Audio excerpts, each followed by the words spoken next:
Hello everybody, and welcome to episode 1 of one of my personally most anticipated games of this year, which may sound really weird, and that is Legend of Grimrock 2. If you've been with the channel for a while, then you know my very first top 10 indie games video that I did, I think 2 or 3 years ago actually now. One of the highest, I think it was in my top 5. Could have been actually it might have been, it was in my top 10, I don't remember exactly where it was the first Legend of Grimrock. It was such a breath of fresh nostalgic air for me when it came out. It brought that old turn-based RPG style gameplay from the 90s, essentially. Slapped a fresh coat of paint on it, introduced some new and interesting mechanics, and let it loose on the world, and it did really well.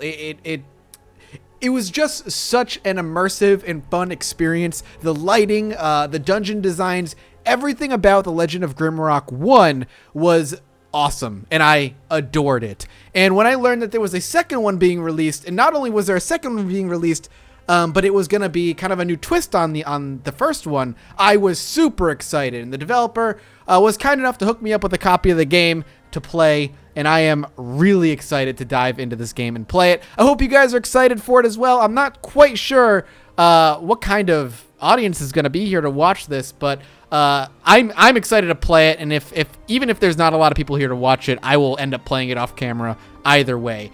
One of the cool things is that there are right off the bat, there are custom dungeons in a dungeon editor. I know that was implemented in the first one. I just can't remember if it was right away or if it was a later addition to the game itself, but I actually popped open the dungeon editor. It's built right into it. It actually opens a separate program, and if you're of the creative kind and you want to make a custom dungeon, you very much can. But let's stop jabbing. Let's get into a new game. So there's a bunch of options when you start up a game. First of all, your difficulty, which I'm going to leave on normal. We're going to want to create our own characters, so let's go ahead and do that. You can even import characters from an existing save if you have one.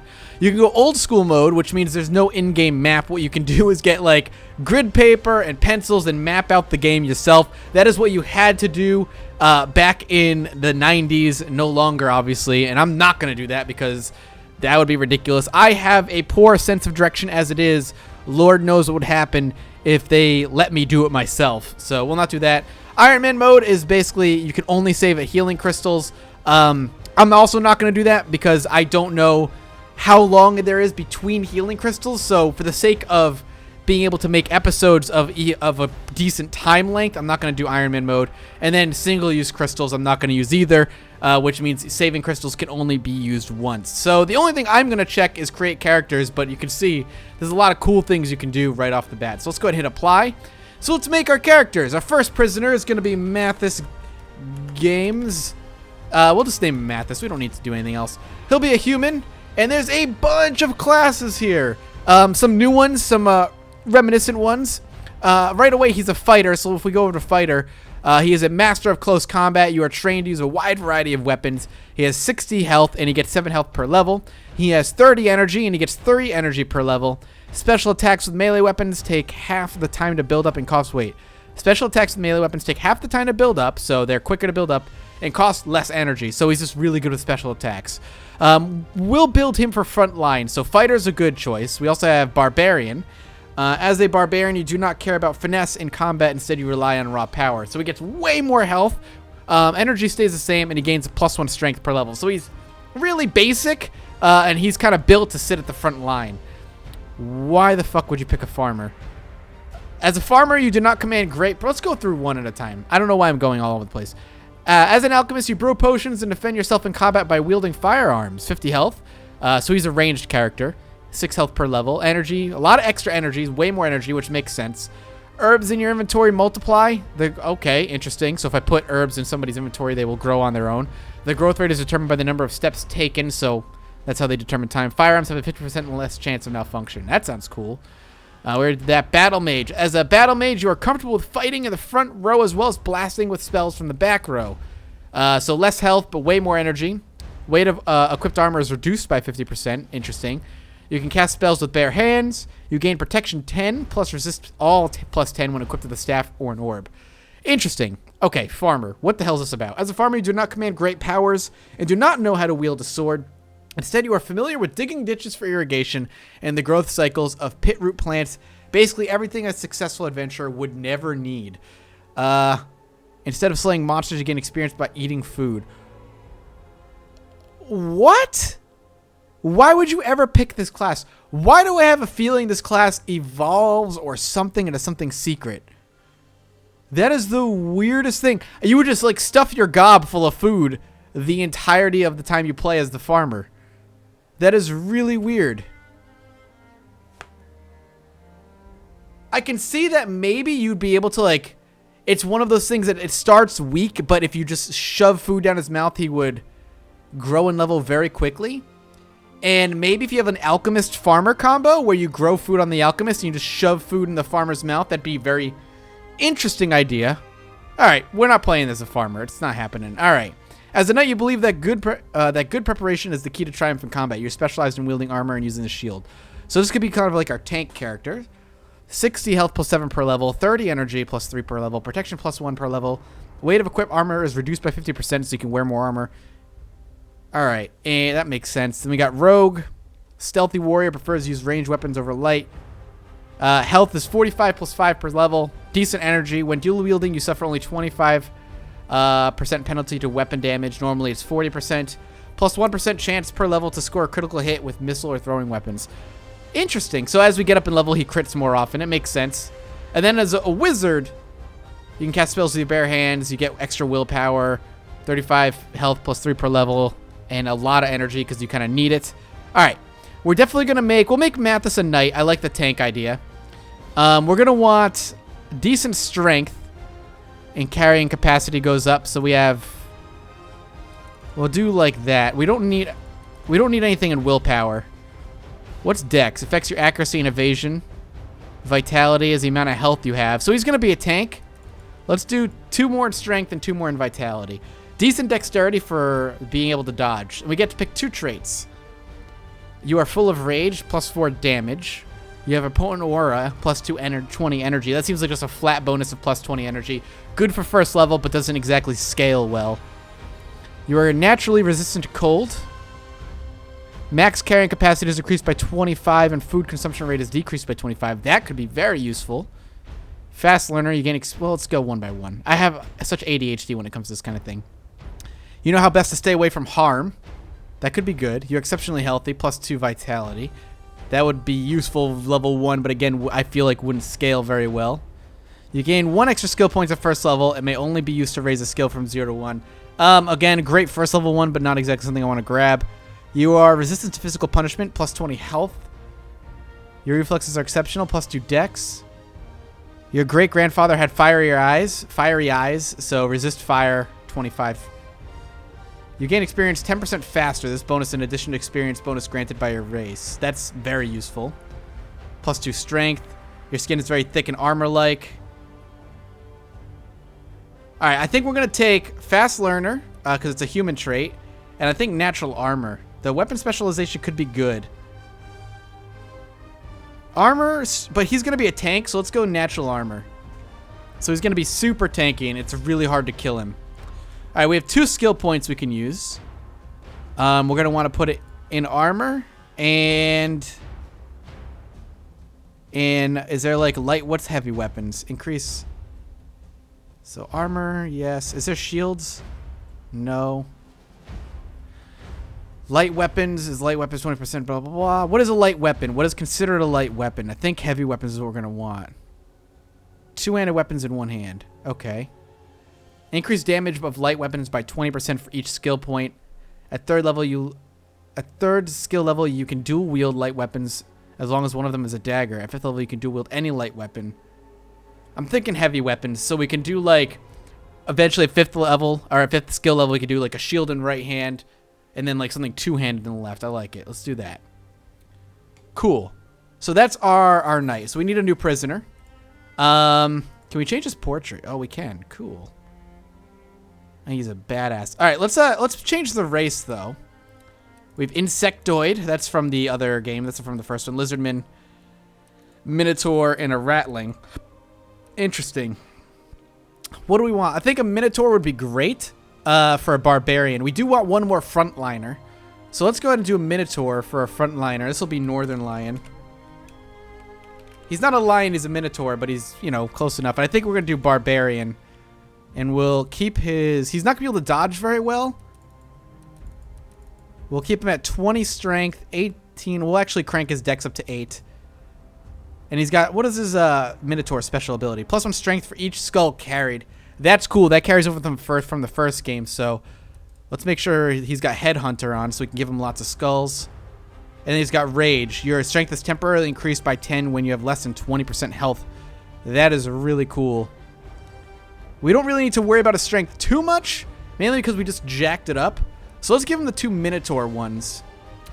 We're going to want something along the lines of heavy weapons for him as well. And we can't really worry about that. Improves the chances. We could actually hit him with a critical up. So he just hits really goddamn hard. So let's go ahead and do that. Let's go ahead and crank up his critical chance. So that, when he levels up, he'll just hit harder and harder and harder. Cool. So one of the things I'm going to want is an Alchemist, because that's really cool. And I don't know what we want. Let's see what the Rattling does. He does more strength, immune to diseases. Let's have a Rattling Alchemist. This one, Arumba's kind of a rat. Let's do it. Anything special for Rattling? Mutation. One of your attribute scores chosen randomly increases by 1 when you gain a new level. That's kind of cool, so he mutates. That makes sense for an Alchemist. And we're going to want Agile, I think. Aura, Aggressive. Yeah, Agile makes sense for Dexterity, because I think Dex is going to accuracy and all that stuff. So we don't need to worry about strength so much, though it will help with his carrying capacity, so maybe we'll put 1 in strength for now. Willpower. Energy points gained at first and subsequent levels, so maybe willpower is good. I think that's a good bonus right there. So we want... He's got guns, so we're going to want firearms. Let's see what firearms does. Firearms. Increases range from firearm attacks 1 square for each skill. Yeah, I'll do firearms. Why not? And I think, let's see. Critical might be really good. Dodge might be really good. Oh, no, Alchemy.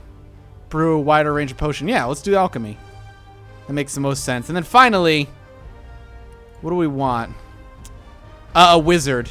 I think Quill as a wizard makes the most sense. I like it. And what do we want? Minotaur, Rattling, Strength, Willpower -3. Willpower +2, Strength +1.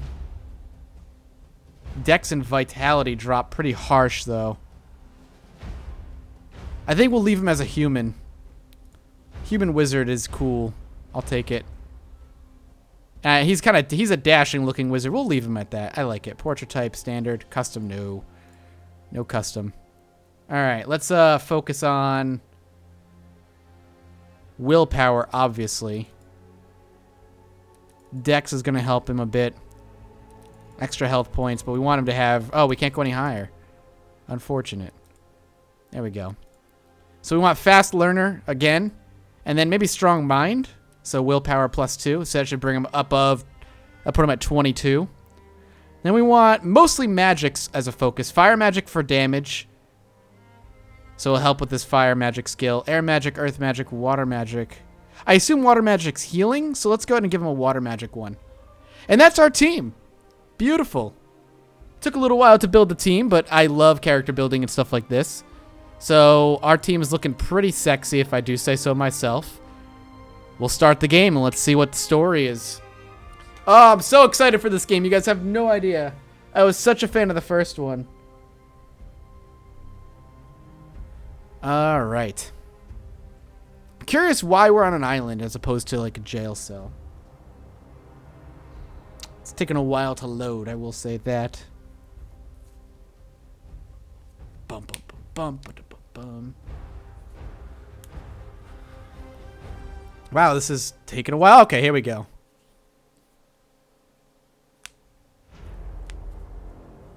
Are we going to get a proper cutscene? Because I don't think we had a proper cutscene in Grimrock 1. It was a lot of, like, still pictures.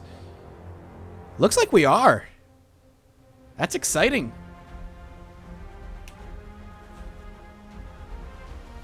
Awesome. So we're on a boat. Bum, bum, ba. Sailing away. Sailing away. The music, the sound in this game, or should I say just the orchestra, the soundtrack is mwah, beautiful. Oh, hey, we're prisoners again. I don't see a minotaur or a rat in there. Whoa. Oh, that's never good. So we're prisoners again. And it looks like we're going off course. That was a really hard turn, let's put it that way. And we hit some rocks. What can I say? I'm just the worst of us.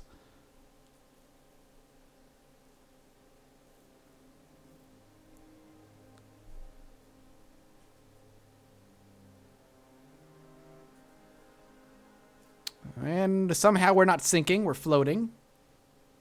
Lucky us. And there's the island. I like how we just stayed in the same position, the same stances, the moody stances that we had. Oh my god, I'm so excited. I'm so, I don't know why, I'm just so excited for this game. This game is pumped. Has me pumped. Oh, I'm so happy. Oh, what an intro. Even if it was just because the music was awesome.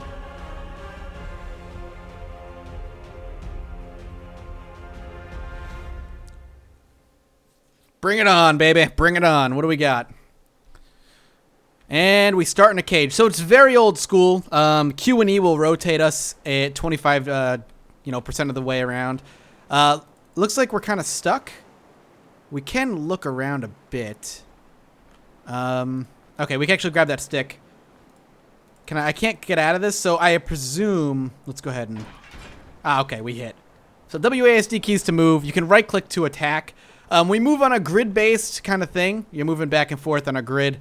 It is incredibly old school in that way, and if you were not a fan of it before, nothing's going to change your mind in this one. You're not going to... It's not going to change you. Game looks really pretty so far.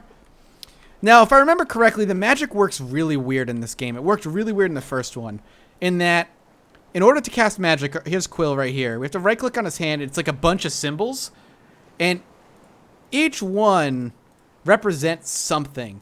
But the thing is, you don't know what it does until one of two things. You find a scroll that tells you what one of the symbols do, or you just experiment, and through just kind of using the magic, you figure out what it does, which is probably the best way to do it. All right, we got a rock down here. Let's go ahead and give it to him. There's going to be a lot of puzzles and a lot of old school kind of combat. We got some fruit. One of the big things you have to do, too, if we pop up on our character screen, is focus on their food. Over time, your characters will start to get hungry, and you need to feed them. There's a resting mechanic as well. So you got to keep an eye on their food. There's like very light survival elements, and I do mean very light. So we got torn breeches. So we'll put that in his inventory. Let's take a look. Protection +1. We'll go ahead and equip our knight with that. Mathis.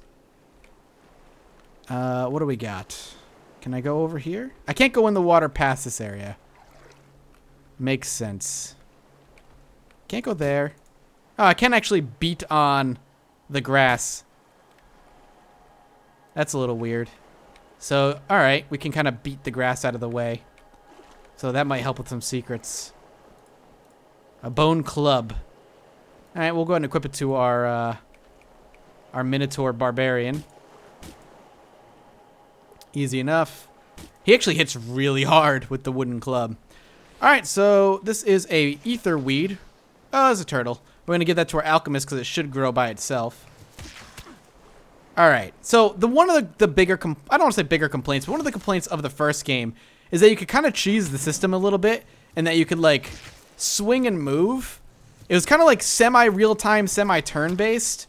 And if you could, like, move out of the way in time, you could actually, like, do this guerrilla warfare type thing and really negate a lot of the damage you were going to take.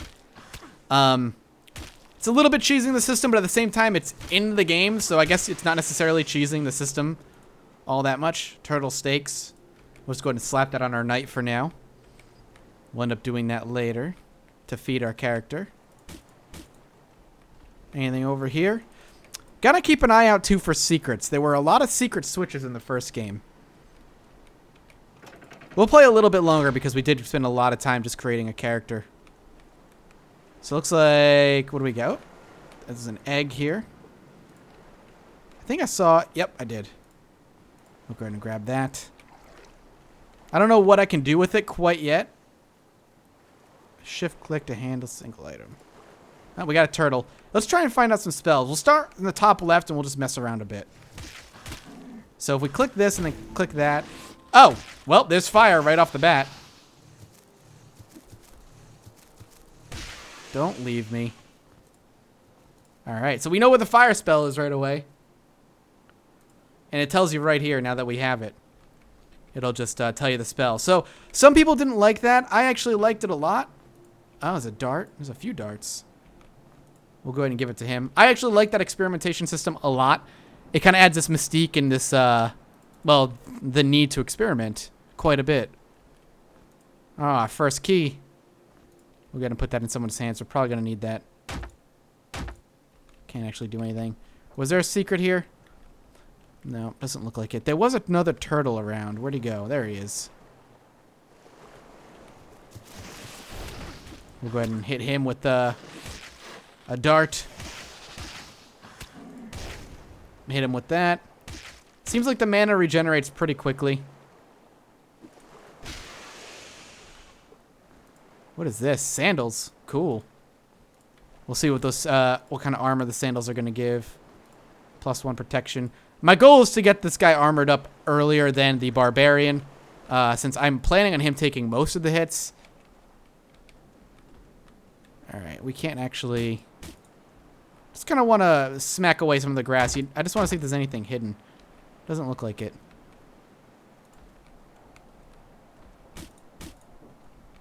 And if there's anything Grimrock 1 taught me, it's pick up rocks when you have the opportunity.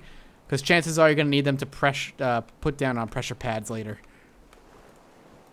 And, you know, they're giving me rocks again really early, so I just accept to grab everything. So let's go ahead and use the key. That sound effect is carried over from Grimrock 1.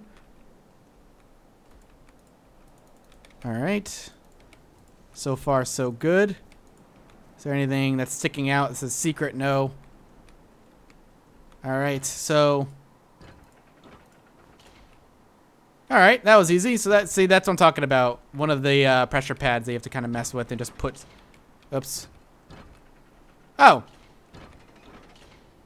Okay, well... Boom. Done. And then we got a tattered shirt. This guy's basically fully equipped at this point, except for like a dumb little hat. No big deal. Oh, nice little boat. Got some turtles all over. That first safe point over there, too. And, ooh, some armor. A robe. Usually wizards get the robe. Gives +2 protection, though. So I'm actually going to go ahead and give it to the Minotaur for that extra armor. We got a letter. Welcome to my island. I hope your journey was not too detrimental to your health. I think you will find this island to be the most wonderful, yet the most perilous place on Earth. I don't have high hopes about your survival, but maybe you can prove me wrong. Better equip yourself before the night falls. The island master. So there's a day-night cycle. At least that's what I'm assuming. Cool. And we got some thrown weapons over here. Sticking out of the tree. Alright, well, you want to fight, that's fine. We'll go ahead and hit darts when we have the opportunity here.